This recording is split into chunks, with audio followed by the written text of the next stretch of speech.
continuar entonces con este ejercicio. Repito de que, ojo, el amperímetro, recuerden que está conectado acá, pero ahí está dentro del circuito, en el primero. Y la corriente que circula es 1/300. Pero, cuando ya cierro el interruptor, R forma parte del circuito y el amperímetro está acá. Está dentro. Por lo tanto, esta corriente, que la voy a llamar una corriente I1, definitivamente no es la corriente anterior, que es 1/300, porque esa corriente anterior dice que es la misma en el amperímetro. Entonces, en el amperímetro, o sea, por acá, por la resistencia de 100, ¿correcto? Sigue circulando por esta resistencia de 100, que está al costadito del amperímetro, sigue circulando la corriente I, por dato del problema. Pero, por la resistencia de 300 ya no circula 1/300, sino que circula I1. Entonces, mira, ve, si yo logro encontrar la corriente I1, como tengo la corriente I, puedo saber qué corriente va a circular por acá. ¿Qué corriente va a pasar por R? Que la podemos llamar I2. Y aplico la ley de Ohm y ya tengo la resistencia R que nos están pidiendo.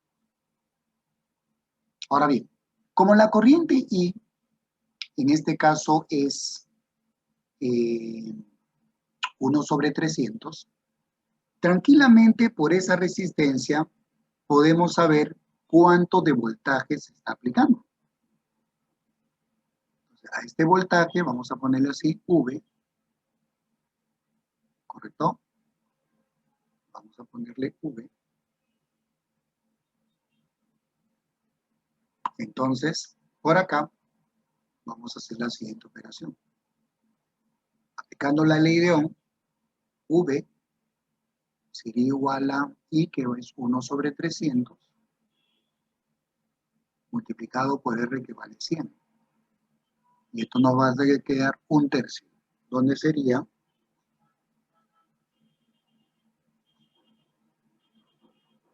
0,3 aproximadamente. Entonces, por ahí hay un voltaje de 0,3 voltios. Entonces,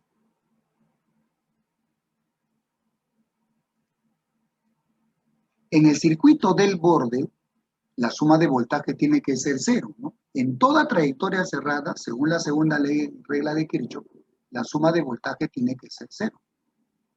Entonces, por toda esta partecita que voy a mencionar, por toda esta parte, por todo este circuito, ¿estamos?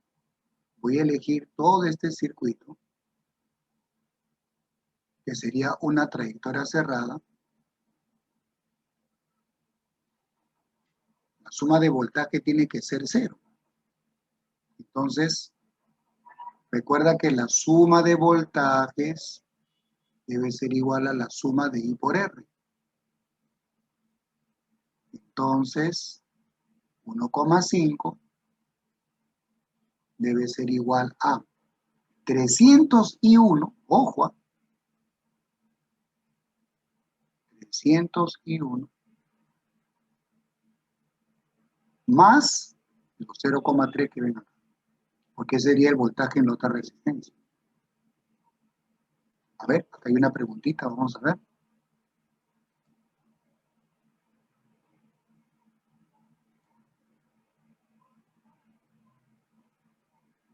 A ver. Qué raro, porque yo estoy con el micrófono encendido. ¿Los demás escuchan? ¿Los demás escuchan? Confirmen, por favor. Sí, sí se escucha bien, Fernando. A ver, de repente uno de ustedes ha silenciado. David, Sí, si tienen problemas, chicos, por favor verifiquen su micrófono. David, a ver, verifica tu micrófono, porque todos los demás sí me escuchan. A ver. Jorge, si escuchan. Vamos, David. ¿Todo bien? ¿Listo? Ya. Continuamos. En esa trayectoria cerrada que estoy indicando, ¿de acuerdo?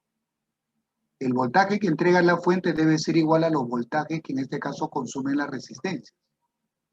Y mira, con esto ya podemos encontrar la nueva corriente. En este caso sería la corriente I1. Bien, vamos a calcular la corriente I1. Entonces la corriente I1 será, a ver, nos quedaría 1,5 menos 0,3 sería 1,2 entre 300. Y esto nos da una corriente de 1 sobre 250.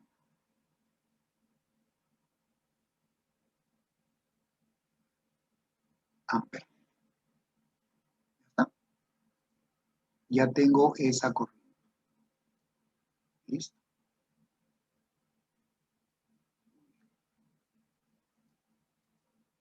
Ahora, del gráfico podemos darnos cuenta que lo siguiente. La corriente I1, ¿correcto? La corriente I1, que es la que está entrando, debe ser igual a la corriente I más la corriente I2. Con esto podemos encontrar la corriente I2. ¿Correcto? La corriente I1 es 1 sobre 250. Y le vamos a restar la corriente I, que sería 1 sobre 300. Y nos queda 1 sobre 1500.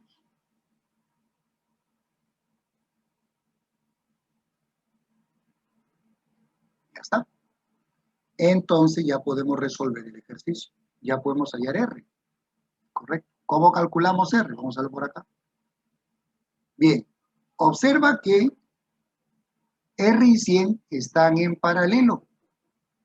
R y 100 están en paralelo. Entonces, V, que nos salió 0,3, debe ser igual a I2 por R. Y con esto calculamos R, que sería V, que sería un 0,3, que es V, dividido entre 1 sobre 500, sobre 1500. Y con esto ya calculo R, que es lo que me están pidiendo. Sería entonces 1500 por 0,3, lo cual nos da 450 ohms de resistencia. Un problemita de electrodinámica. No es tan sencillo como usted también. ¿Correcto? Sigamos por acá. A ver, dice, una superficie de cierto metal se irradia con una fuente de luz, o sea, se ilumina con una fuente de luz de longitud de onda 200 nanómetros. Si los electrones emitidos tienen una energía de 1,2 electronvoltios, determine aproximadamente en electronvoltios la función de trabajo del metal. Bueno, estamos en el tema de física moderna, clásico, y tenemos que saber cómo resolver este tipo de ejercicios. Bueno, acá nosotros vamos a, otra vez, mira, esta sería la superficie de un metal, sobre la cual, en este caso, sobre la cual va a incidir una radiación. En este caso, una radiación por teoría de alta frecuencia.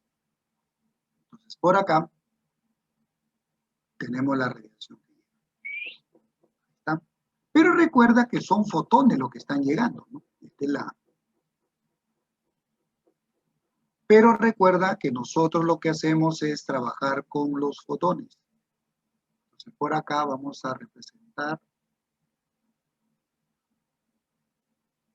el fotón. En este caso se representa. Ya está. Ahora, este fotón recuerda que va a interactuar con un electrón, ¿de acuerdo? Va a interactuar con un electrón del metal, que está en la superficie del metal, ¿correcto? Entonces, no te olvides que este fotón inmediatamente va a ser absorbido por el electrón. Entonces, este fotón viene lógicamente con una energía, ¿no? Recuerden que era H por frecuencia, ¿correcto? La energía del fotón. Y va a ser absorbido por el electrón que está ligado a este metal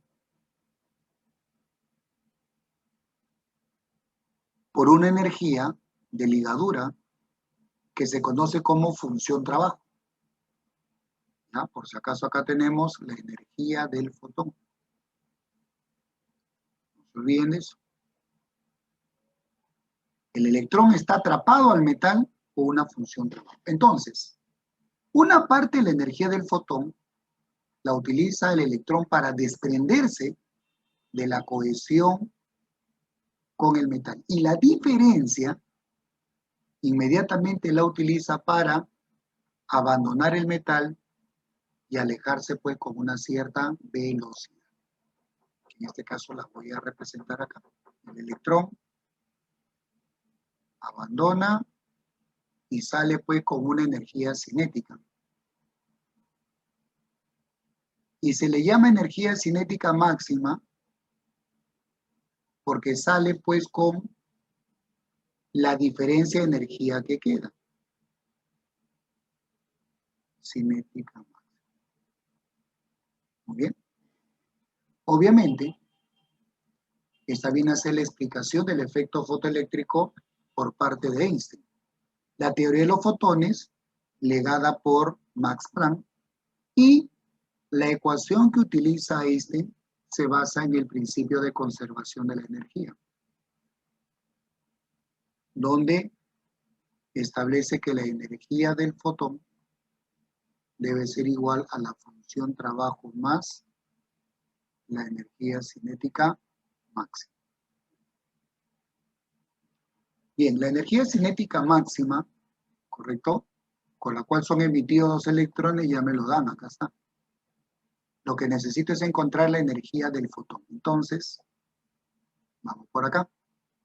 La energía del fotón, recordemos que es HF, vamos a recordar por acá. Es H, que es la constante de Planck por la frecuencia, o también H por C sobre lambda, dependiendo del dato que nos dé el ejercicio. Correcto, dependiendo del dato que nos dé el ejercicio. Ahí está. Y como justamente a nosotros nos están dando como dato la longitud de onda, acá está, entonces utilizamos la segunda expresión. Entonces reemplazamos así. A ver, si bien es cierto, a nosotros nos están dando H en Joule segundo, pero yo necesito en electronvoltio. Para no estar transformando, hay un valor que también nosotros tenemos para H, que es 4,14 por 10 a la menos 15 electronvoltios segundo. Entonces colocamos acá 4,14 por 10 a la menos 15 multiplicado por C, que recuerden que es 3 por 10 a la 8, la velocidad de la luz en el vacío, entre lambda, que es 200 nanómetros.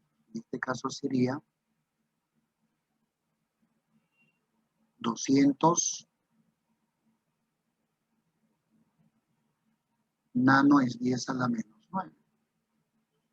Y esto debe ser igual a la función trabajo más 1,2.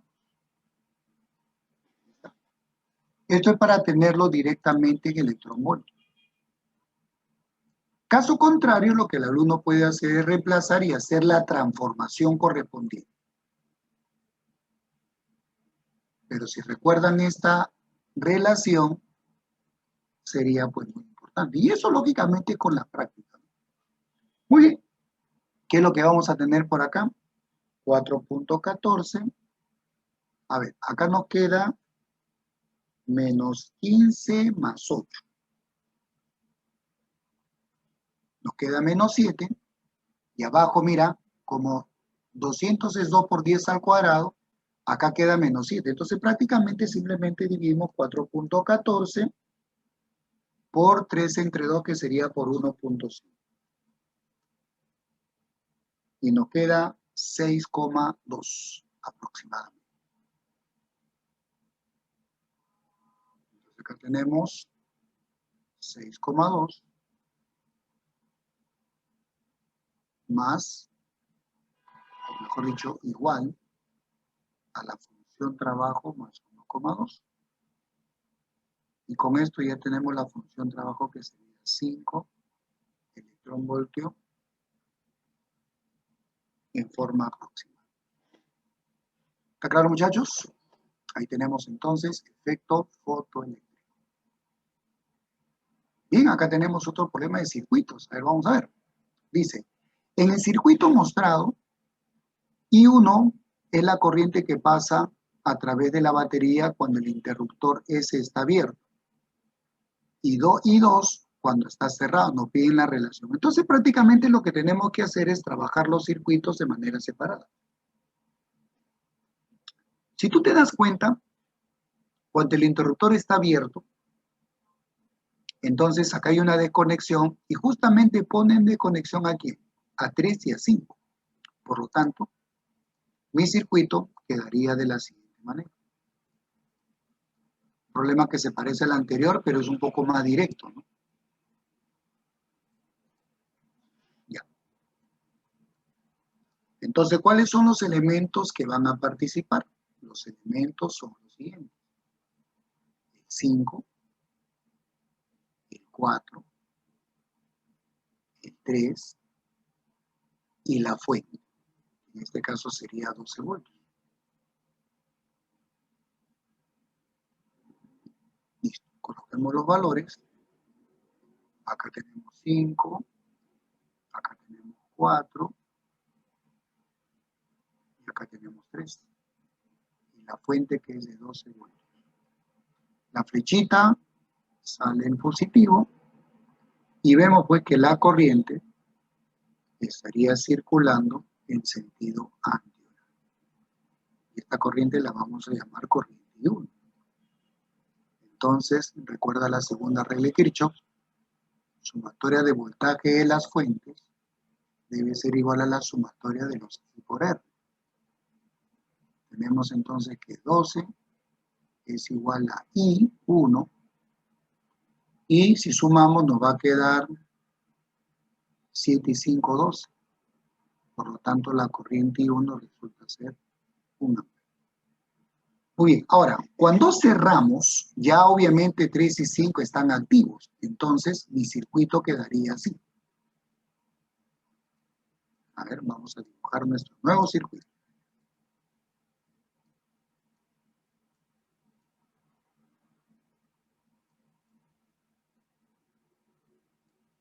Muy bien, entonces si nosotros ya cerramos, obviamente el 3 y el 5 estarían activos. Entonces esto quedaría finalmente así.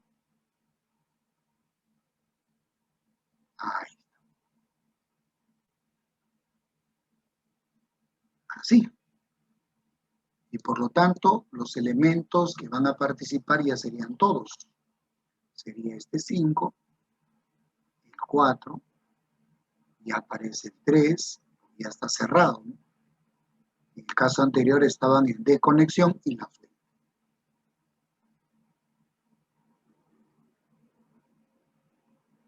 Como aparece en resistencia, ya la situación cambia, ¿no? Bueno, acá tendríamos 5, acá tenemos 3, acá es 5, acá es 4 y 3. Y la fuente que sigue siendo de 12 voltios. Bueno, sale del positivo, pero la corriente ya no va a ser la misma porque hay más resistencia, ¿no? Entonces esta corriente la vamos a llamar.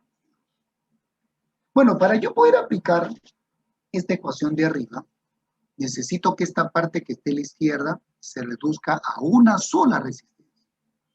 Por lo tanto, la resistencia de 3 con la resistencia de 5, si te das cuenta, están en un solo camino y estarían en serie, dando un total de 8. Y luego ese 8 con el 4 tienen los mismos extremos, lo cual significa que el 8, ¿correcto? El 8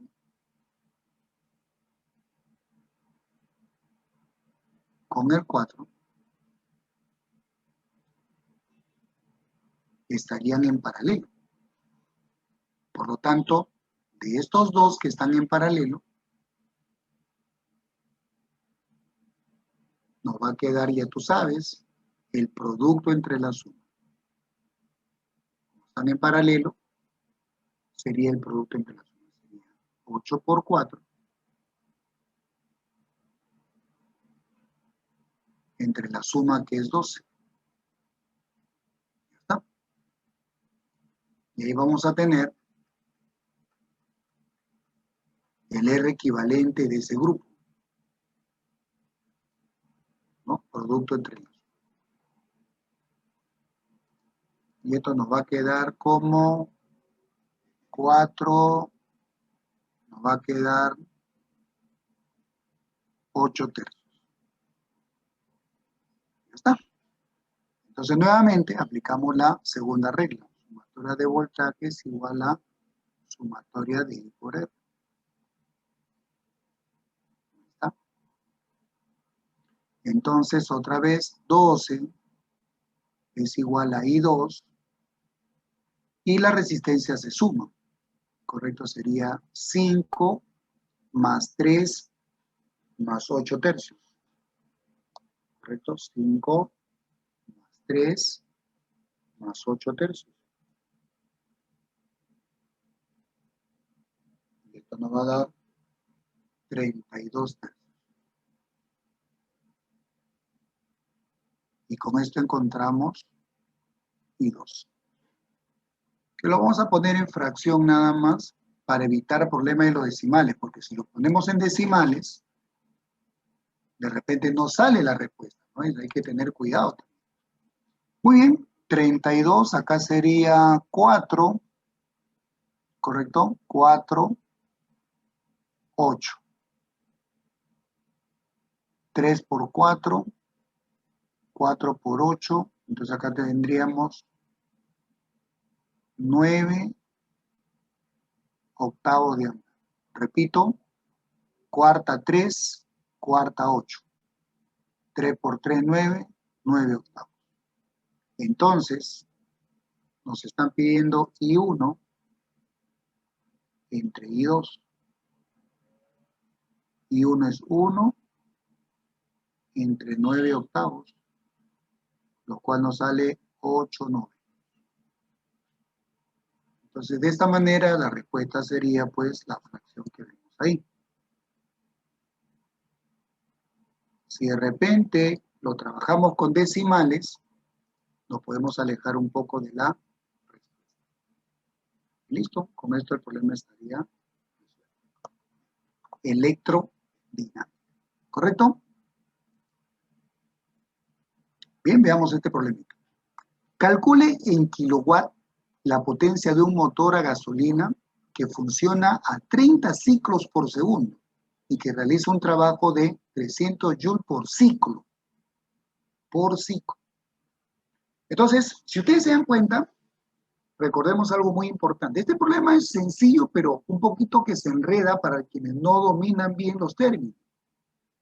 Recordemos que la potencia es trabajo entre tiempo, que lógicamente nos sale en watt.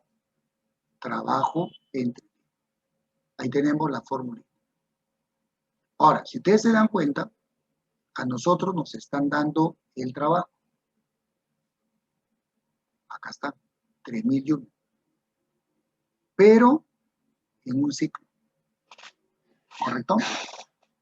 Entonces yo necesito el tiempo para un ciclo, pero a mí me están dando 30 ciclos por segundo. Entonces, antes de reemplazar, simplemente digo así. A ver, si a mí me piden por ciclo, recuerda que eso corresponde al periodo. Y a mí me están dando 30 ciclos por segundo, o sea, me están dando la frecuencia.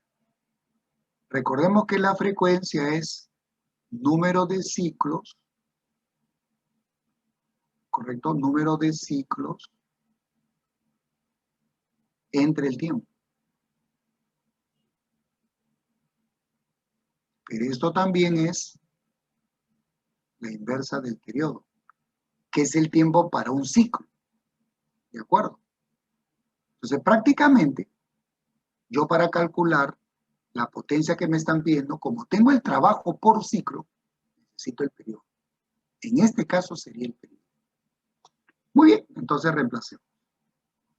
Número de ciclos serían 30 ciclos por segundo. Y esto sería 1 entre t. Con esto encontramos entonces t, que sería el periodo, lo cual nos va a dar 1 sobre 30.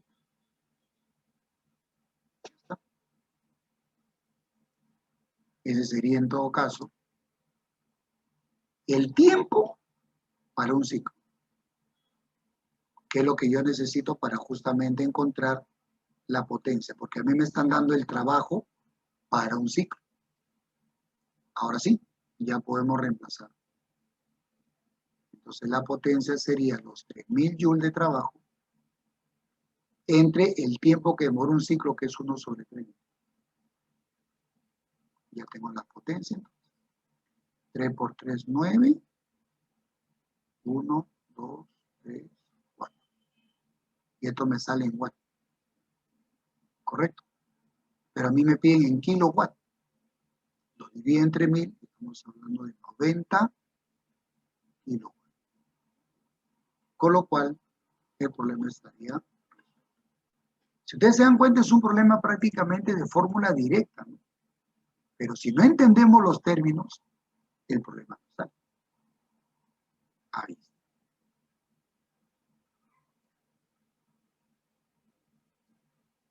Muy bien. Ya está. Ahí tenemos otro problema. Veamos el siguiente.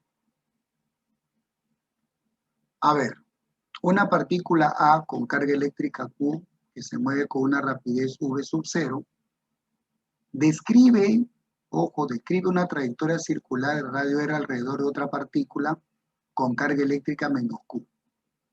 Correcto. Determine la rapidez que debe tener la partícula A para que describa una trayectoria circular de radio 2R. La partícula con carga eléctrica menos Q se encuentra en el centro de cada trayectoria circular. Bueno, en ambos casos, la carga negativa está en el centro. Entonces, por acá, vamos a hacer un pequeño esquema para entender el problema. Como son partículas, en este caso, las masas de las partículas son muy pequeñitas. Eso significa entonces que el efecto de la gravedad lo podemos despreciar. Entonces, a ver, la carga negativa se encuentra acá en el centro. La carga negativa, en este caso sería Q, la partícula se encuentra siempre en el centro. Y la carga eléctrica Q, que en este caso no lleva signo, se entiende que es positiva, está girando con centro acá. ¿Muy bien? En este caso sería un radio R. Y la carga positiva estaría girando acá con una cierta rapidez.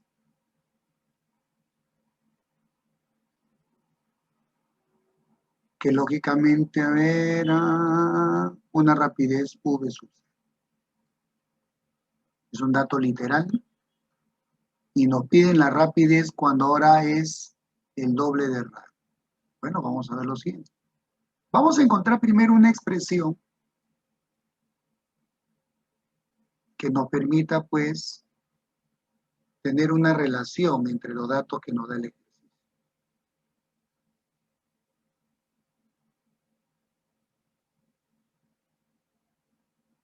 A ver. Tenemos entonces lo siguiente. Ya está. Muy bien. V sub 0. Y esta carga es Q también. El mismo valor, pero positivo. Bien. ¿Cómo armamos este problema? Bueno, en primer lugar, el radio de la trayectoria es R. Y si ustedes se dan cuenta, sería la distancia entre las dos carguitas. ¿Correcto? Sería el radio de la circunferencia. Acá está la carga negativa. Ya. Bueno, recordemos que entre cargas eléctricas hay una fuerza eléctrica que en este caso, por tener signos diferentes, una fuerza eléctrica de atracción. Recuerda que como son partículas, vamos a despreciar el efecto de la gravedad. Entonces la carga positiva es atraída por la carga negativa. ¿Correcto? Es atraída por la carga negativa. Pero esa fuerza de atracción eléctrica sobre la carga positiva, si ustedes se dan cuenta, fuerza eléctrica, estaría representando la fuerza centrípeta. Al no estar actuando el peso, no está actuando la masa, la única fuerza sería esa. Entonces, lo primero que puedo detectar es que estamos en el capítulo de dinámica circular. Entonces, la fuerza eléctrica resulta ser la fuerza centrípeta. Y es lo que nos va a relacionar los elementos que están participando en el problema. La fuerza eléctrica, según la ley de Coulomb, es K, la constante de Coulomb, por el producto de carga que sería Q por Q, entre R al cuadrado. Y esto debe ser igual al producto de la masa de la partícula por V sub 0. Bueno, en este caso vamos a poner V al cuadrado entre el radio que es R. Ya está. Esa vendría a ser la expresión en general. Ya está.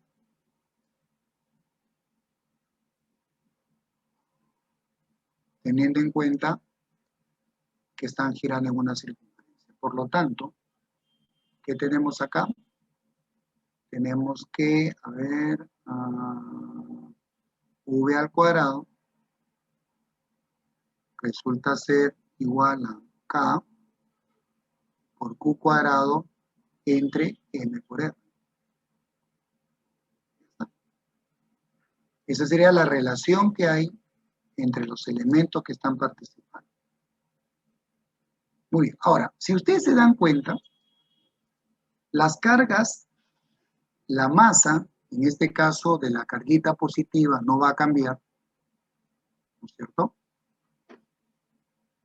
Y K tampoco. Entonces, lo único que va a ir cambiando, ¿qué cosa es? V y R. Entonces, en el primer caso, para cuando es V sub 0, el radio es R. Entonces tenemos que V sub 0 al cuadrado resulta ser K por Q al cuadrado entre R cuadrado. Esta sería una primera expresión. De tal manera que K por Q cuadrado entre R cuadrado sería V sub 0 al cuadrado. Donde V sub 0 es el lado. Ahora bien, para la siguiente situación, ¿qué nos están pidiendo? Nos están pidiendo la nueva rapidez, vamos a llamarle V al cuadrado, vamos a ponerle V1 al cuadrado igual a... Ahora, las cargas son las mismas, pero ahora dice que el radio es 2R. Entonces acá vamos a poner, como en la fórmula anterior, acá no sería R, sino 2R al cuadrado.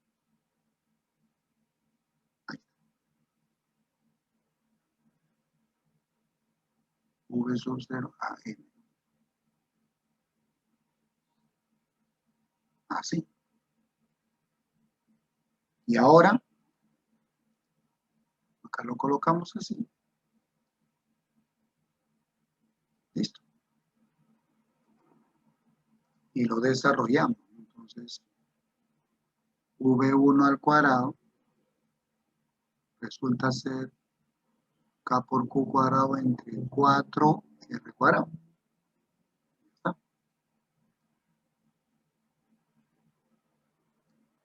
Ahí está.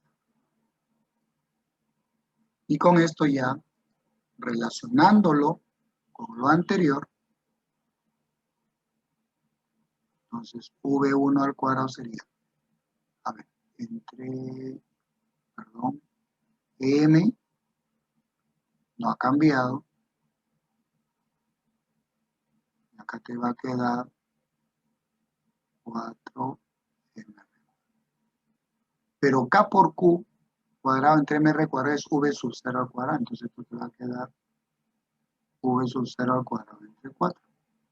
Con lo cual ya tenemos V1. Sacando raíz cuadrada sería V sub 0 entre 2. Y con esto el problema estaría resuelto. Ya está. Ahí está. Sencillo como está. ¿Está claro? Y bien.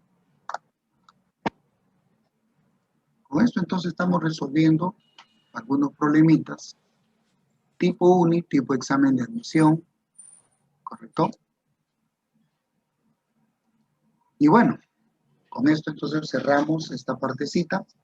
Espero que la clase les haya gustado. Disculpen nomás por los inconvenientes que hubo, pero bueno, espero que con esto se haya recuperado un poco.